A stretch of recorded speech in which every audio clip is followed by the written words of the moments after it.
c'est mon métier. Tu peux te manquer de ça parce que c'est très superficiel, mais c'est mon métier. Ouais. C'est ce qui m'a amené ici. Absolument. Mais quand tu te moques de moi parce que je me maquille tous les 5 minutes, c'est que c'est mon métier, c'est ma seule chose.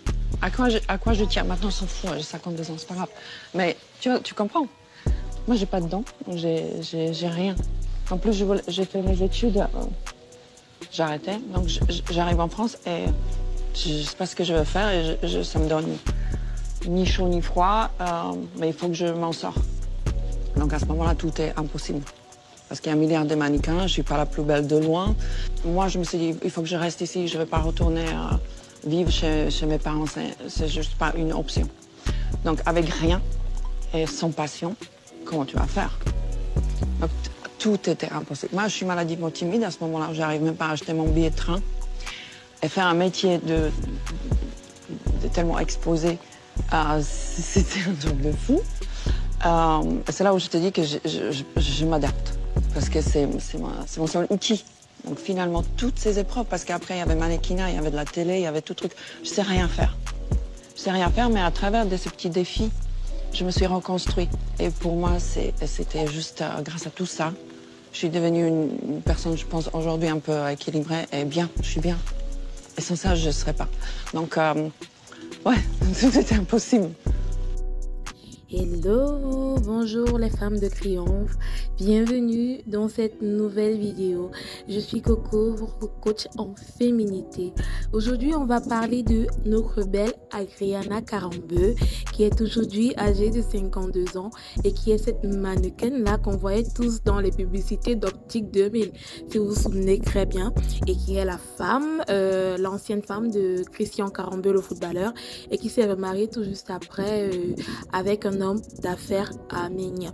Donc aujourd'hui, on va parler de cette déclaration, de cette sortie qu'elle a eu à faire, où elle disait qu'elle n'a pas de talent et que vraiment, ce n'est que sa beauté qui lui a permis de se distinguer. Et ici, ce que je voudrais qu'on puisse ressortir, c'est en tant que femme noire, vous voyez, nous qui sommes des femmes qui ne correspondons pas nécessairement, vous voyez, de prime abord aux critères de beauté que ce monde affiche, c'est-à-dire cheveux lisses, yeux bleus, blondes, etc. Voilà, comment nous, est-ce qu'on peut capitaliser sur notre beauté naturelle pour continuer à être des femmes qui valorisons notre féminité et ne pas se dire, voilà, c'est pas nécessairement parce que je n'ai pas une beauté qui correspond à ce monde que ma féminité ne peut pas être reconnue et que ma féminité ne peut pas être valorisée.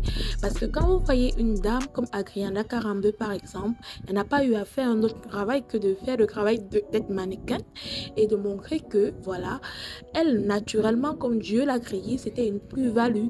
Donc elle a fait valoir sa plus-value et aujourd'hui elle est où elle est et il n'était pas question pour elle vraiment de retourner à la case de départ. Et elle a dit, si même je n'ai pas un talent réel, déjà avec ce que Dieu m'a donné en termes de féminité, c'est un atout pour moi pour capitaliser, voilà, et pouvoir m'en sortir. C'est ce qui permet maintenant à Adriana Karembeu, voilà, de rencontrer des hommes comme Christian Karembeu, le footballeur, vous voyez, des footeux, des multimillionnaires, mais également de rencontrer également d'autres hommes après ils aient divorcé dans les années 2010, de rencontrer également un autre homme avec qui elle a pu faire un enfant, avec qui elle s'est mariée et qui jusqu'aujourd'hui est toujours, voilà, un peu d'un tantinet amoureux d'elle. Donc, c'est des femmes qui ont réussi à comprendre que une femme n'a pas besoin nécessairement d'être la plus brillante, mais de savoir capitaliser sur ce que tu as. Comment est-ce que tu dois donc capitaliser sur ce que tu as?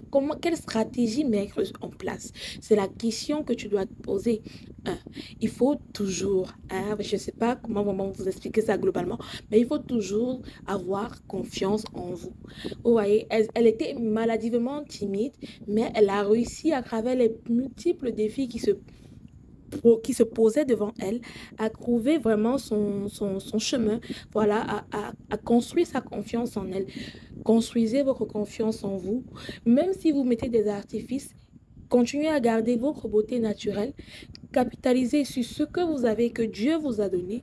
Ne crachez pas sur le socle de base qui fait de vous les femmes puissantes que vous êtes, mais améliorez-vous dans ce que vous pensez, que ce soit au niveau de votre poids, que ce soit au niveau de votre expression, que ce soit au niveau de votre hygiène. Améliorez-vous de plus en plus pour être des femmes pleines dans leur féminité. On ne dit pas que la féminité ne se résume que à l'extérieur, mais disons-nous la vérité. Hein? On reconnaît le moine à son vêtement. Hein? Soyez les reines Esther que vous êtes. Je le prie et je l'espère pour chacune de vous. On va se retrouver dans une prochaine vidéo. Et vraiment, dites-moi vous également, qu'est-ce que vous pensez de cette déclaration d'Agriana Karambeu? Comment est-ce qu'une femme peut capitaliser sur sa beauté pour toujours être au top, voilà, et se frayer un chemin et devenir une méga star comme notre belle Agriana, la mannequin. Donc, on se retrouve dans une prochaine vidéo.